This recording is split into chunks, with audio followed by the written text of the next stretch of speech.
Magandang araw po. Narito na po ang magiging lagay ng panahon ngayong araw ng Martes, October 1, 2024. At bagyong Hulyan lumakas pa at isa ng super typhoon.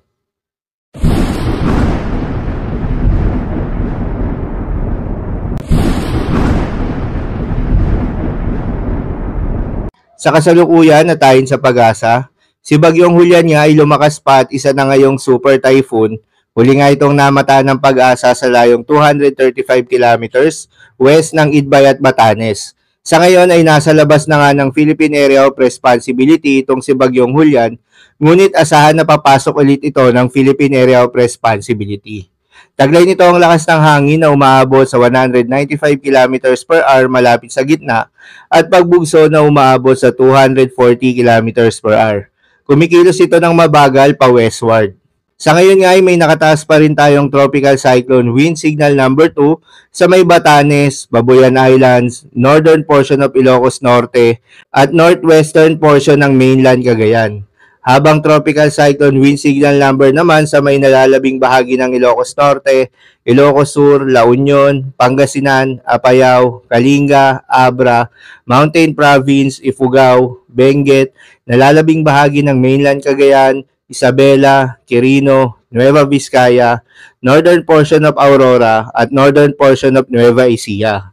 Dahil pa rin sa epekto nitong si bagyong Hulyan, asahan na magdadala pa rin ito ng malalakas na hangin ngayong araw sa Ilocos Region, Cordillera Administrative Region, northern and eastern portion of mainland Cagayan, eastern portion of Isabela, Aurora, Zambales, Bataan, Metro Manila, Calabarzon, Romblon at Camarines Norte. Asahan pa rin bukas araw ng Miyerkules ang pabugso-bugso ng hangin sa Ilocos Norte, Ilocos Sur, Abra, Apayao, Batanes, Babuyan Islands, northern at eastern portion of mainland Cagayan at eastern portion of Isabela. Habang sa araw ng Huwebes ay asahan pa rin yung malalakas na hangin sa Batanes at Babuyan Islands. Asahan din na magdadala si bagyong Hulyan ng katamtaman hanggang sa malalakas na mga pagulan. Asahan pa rin ngayong araw ang heavy to intense rain sa Batanes, Babuyan Islands at Ilocos Norte. Moderate to heavy rains naman sa mainland Cagayan, Cordillera Administrative Region at nalalabing bahagi ng Ilocos Region. Habang bukas, araw ng Miyerkules, ay asahan pa rin yung heavy to intense rains sa Batanes at Babuyan Islands. Moderate to heavy rains naman sa Ilocos Norte at Ilocos Sur. Pinapayuhan ng lahat ng ating mga kababayan na maapektuhan ng bagyong Hulyan na mag-iingat sa posibleng banta ng pagbaha at pagguho ng lupa. Para naman sa magiging track nitong si bagyong Hulyan, inaasahan na magre-record na itong si bagyong Hulyan ngayong araw hanggang bukas sa katubigan ng Timog Kanlurang Taiwan.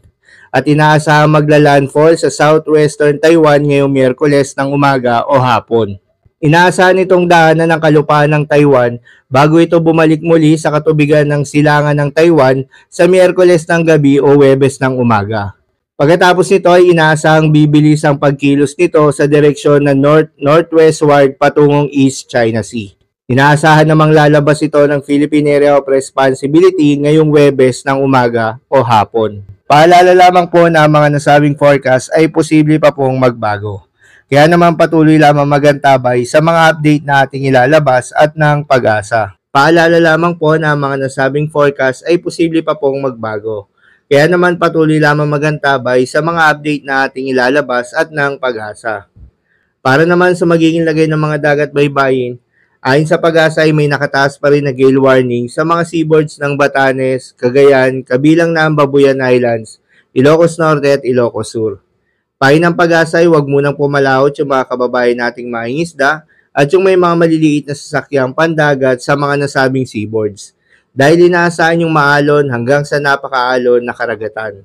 So yun lamang po para sa lagay ng panahon ngayong araw ng Martes. Keep safe everyone.